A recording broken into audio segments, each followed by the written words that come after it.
Salut les Tigeans. Alors bon, on s'est un peu laissé dépasser par les événements et du coup, on a déjà emménagé dans la maison, mais je vais vous présenter les interventions qui a eu lieu entre avril 2023 et juin 2023.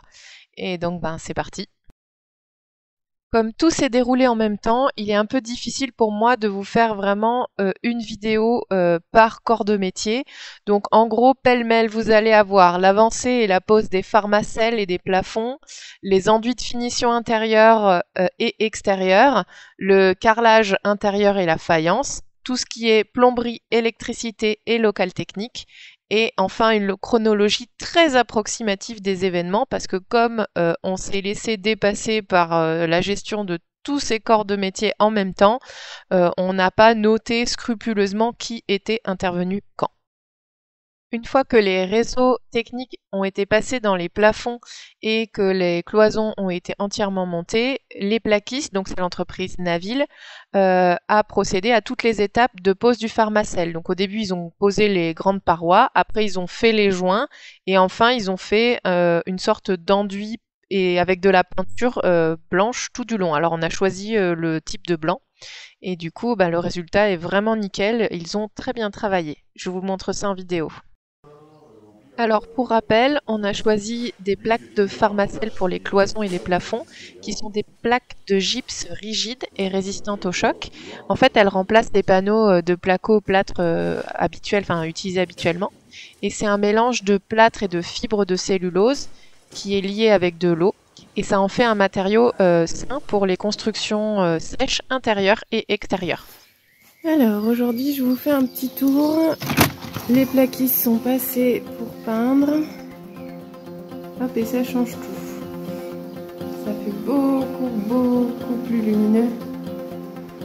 Hop, donc là on a mis tout ce qu'on pouvait pour faire sécher les enduits, parce que l'artisan qui devait faire les volets a plus de 5 semaines de retard. Donc on ne peut pas faire sécher les enduits de manière naturelle. Donc on a dû mettre des petits chauffages. Et puis là tout est blanc, donc le mur sera beaucoup plus clair. Déjà les volumes sont plus impressionnants.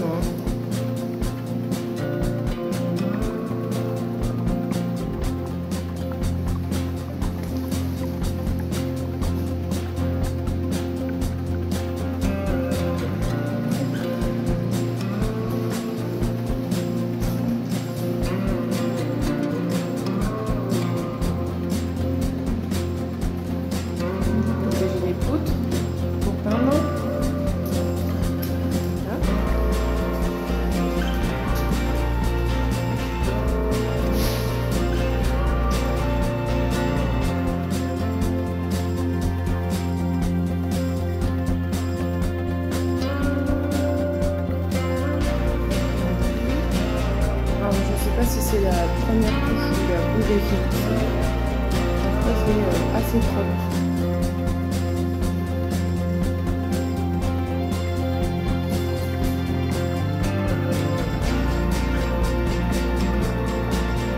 Donc là, cette définitive.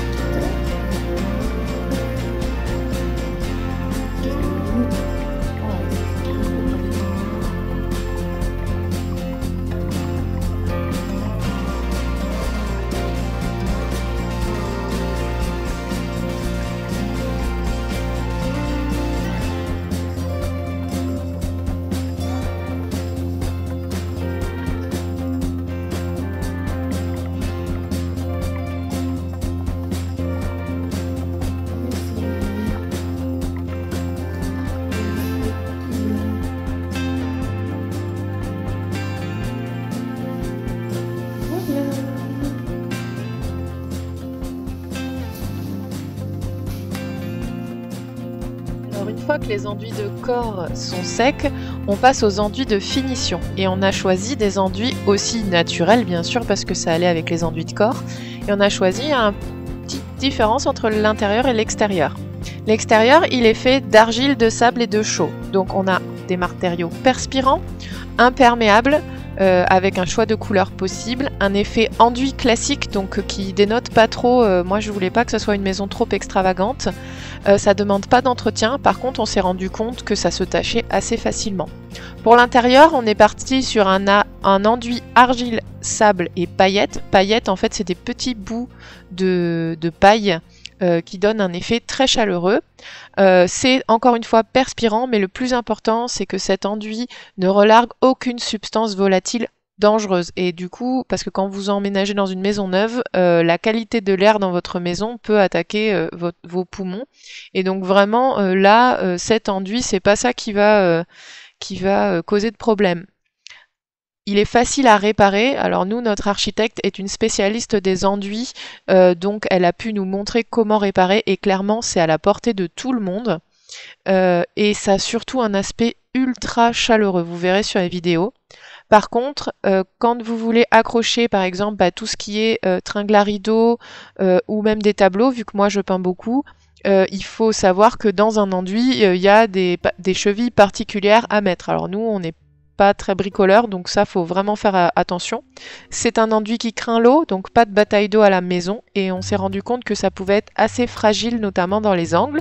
Mais vu que ça se répare facilement, finalement, pas besoin de faire revenir les artisans. Nous, on peut faire des petites réparations assez facilement. Vidéo pour montrer, là ils ont enlevé les sortes de tasseaux qu'ils ont mis pour faire les enduits. Et donc, là Raphaël vous montre l'épaisseur. Donc on est sur du 3,5, un petit peu plus. Et donc là on voit encore le... Sur du 4. 4 ? Ah ouais, même 4. Et donc en fait, il y a le support avec la canisse là, et par-dessus il y a l'enduit de corps. Et donc on voit qu'ils ont fait plusieurs passes, ça se voit un petit peu, avec pas tout à fait la même composition peut-être. Et c'est assez impressionnant de voir ça. Il y a des petites moisissures, il y a des... c'est vivant quoi. Moi j'aime bien. Voilà, c'était le petit zoom enduit.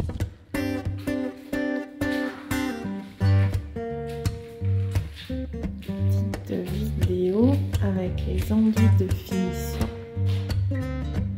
terminés.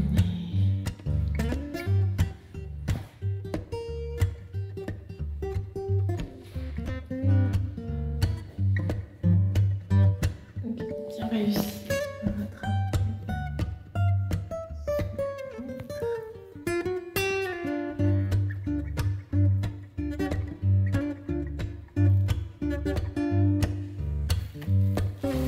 Alors, si à certains moments vous avez l'impression de voir des sortes de lignes comme ça, en fait, c'est dû au tasseau. Ça se voit encore plus dans cette autre chambre.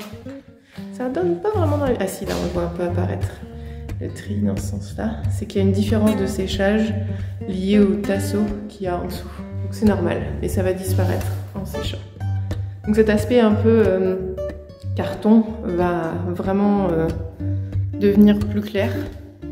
On le voit particulièrement dans l'enduit de l'entrée. Alors si j'enlève le contre-jour, vous voyez, c'est quand même assez clair par rapport au blanc. Voilà, et ça va encore éclaircir en séchant.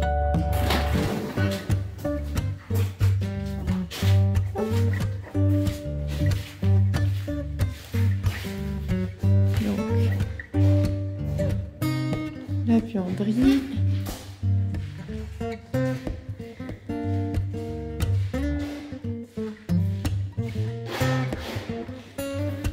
puis le salon.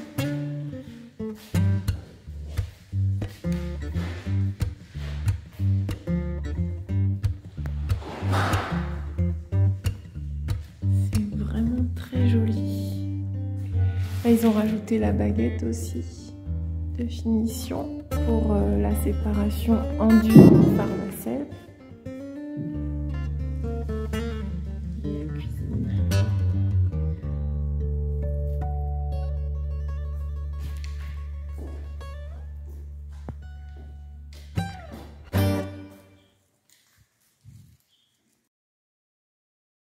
En parallèle, on a donc l'entreprise de Habreux qui est venue couler la dalle et qui a installé tout le carrelage de la maison progressivement. Donc d'abord en commençant par l'intérieur des pièces, puis en faisant toutes les découpes au niveau du bord des pièces, en mettant le joint et puis vous allez voir tout en vidéo.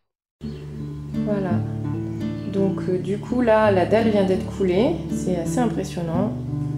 Et on a tout juste le droit de marcher dessus.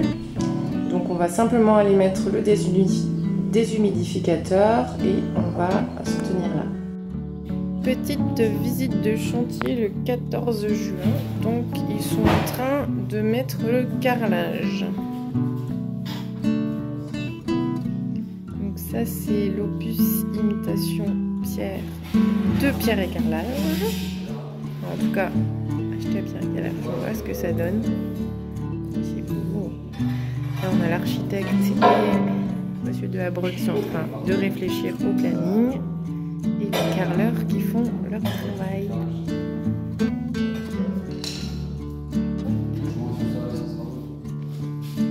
Donc là, il a coupé ça.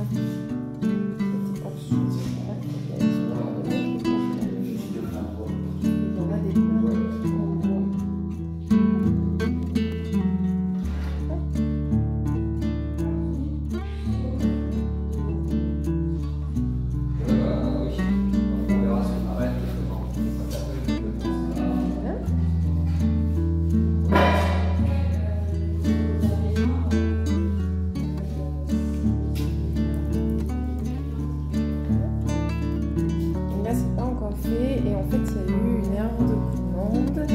Donc, le carrelage qui a été acheté, c'est pas l'opus pour les chambres, mais c'est celui-ci. C'était un précédent devis. On a décidé d'accepter quand même parce qu'on ne voulait pas les 3 semaines de délai de retard. Et du coup, ça donnerait ça. C'est un bois foncé pour les chambres. Et du coup, avec des joints plus petits. Couleur foncée. Donc là, on a des choses comme ça qui viennent ça. Et donc, normalement, les joints ne s'aligneront pas. On verra une prochaine fois. Alors de là, ce sera fini. Vous en êtes où? Alors là, on a fait donc, le salon, cuisine, la salle du Henri, ça? C'est le cellier. Le cellier, La chambre d'amis. voilà. Il nous restera à faire les joints, les chambres de bain. Et puis bah, Comment vous faites les joints? à la raquette, avec une raquette. Et puis pour les appliquer les joints. Et ensuite, avec le bac à joint, et puis la chaîne pour essuyer. D'accord. Voilà. C'est ce qu'il est en train de faire de l'autre côté? Exactement. Ouais, bah, vu les bourrasques, je vais peut-être pas aller prendre en vidéo. Bah, demain, si des fois vous n'êtes pas demain. Sur arrêté avec. Donc ça vous essuyez, c'est ça? Ouais. Ça oui. Et l'autre vous étalez. Ouais. Ok, pour les joints. Je bourre bien les joints, je bourre bien après avec les pots après. D'accord. Merci. Un peu pêle-mêle, ensuite on a eu les interventions de notre plombier ECO pour tout ce qui est arrivée d'eau et évacuation d'eau dans toutes les pièces de la maison. On a eu Sebatelec, notre électricien, pour tout ce qui était panneaux électriques, prises, panneaux à l'extérieur. Et ensuite on a eu l'entreprise BGC, notre chauffagiste, pour l'installation de la pompe à chaleur et du chauffe-eau. Donc on a quelques vidéos là-dessus qui vont suivre, je vous laisse avec. Alors là, on s'est retrouvé devant la pseudo-installation d'eau qui a été faite, donc avec l'eau chaude à gauche et l'eau froide à droite.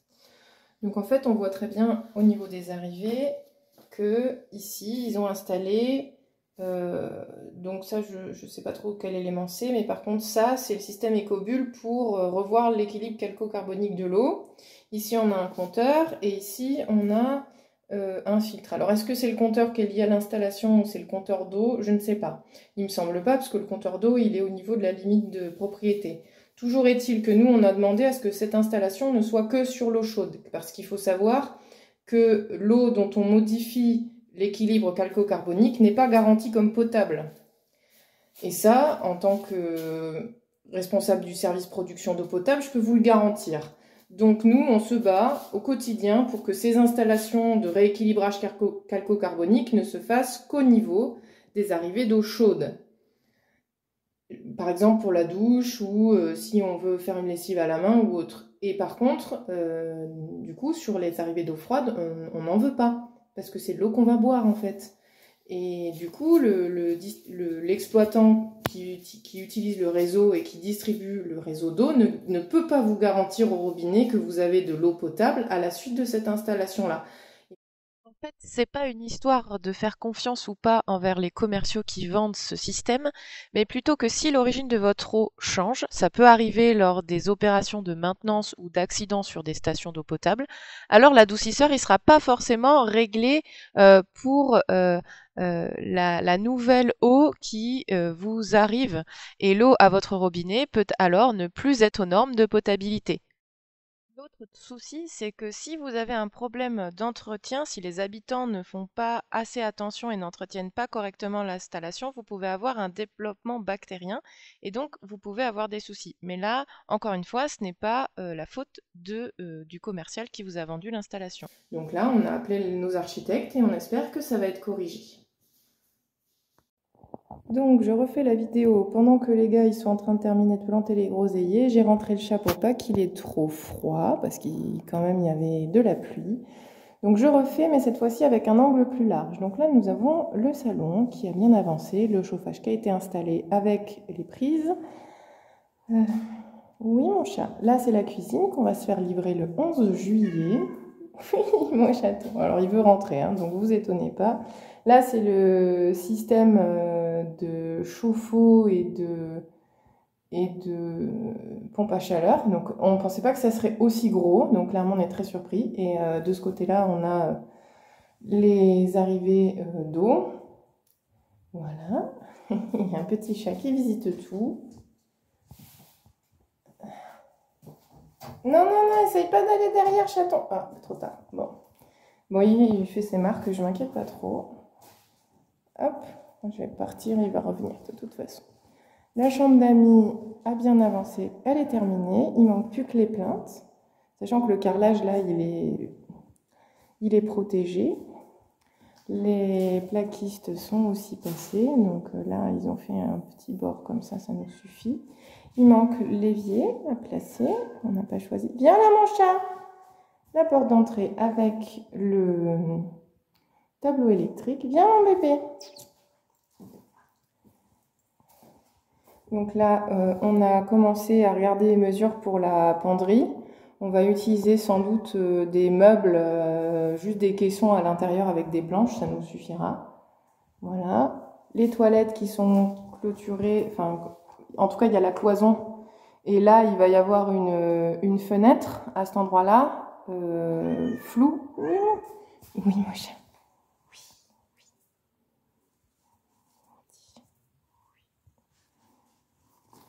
Ah oui, tu es encore un peu mouillé. Ça va, déjà, tu es plus sec. Donc là où il y a le chat, c'est la salle de bain. Il y aura l'évier ici, un meuble là. Là, le chat est dans la douche.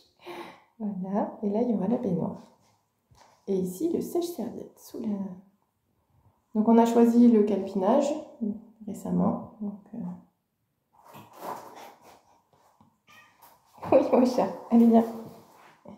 Et là, c'est la chambre de Raphaël avec la buanderie, enfin pas la buanderie, la penderie et le carrelage qui donne cet aspect-là. Donc c'est très joli. Voilà. Et le chat qui explore. C'est vraiment trop mignon de pouvoir venir avec le chat sur le chantier. Même si là, il s'impatiente un peu. Je ne vais pas donner à manger depuis longtemps. Donc bon. Enfin longtemps. 2 heures. Oui, mon chat. Bon, allez, je vous laisse sur ce. Je vais voir si je peux pas aller aider les gars pour qu'on puisse rentrer plus vite pour satisfaire ce petit chat. Ah, mon chat. Oui. Bon, avant de se quitter, du coup, je vous rappelle que ces interventions ont eu lieu entre avril 2023 et juin 2023. C'est très approximatif. et j'espère que cette vidéo vous a plu et je vous dis à la prochaine pour la suite des finitions.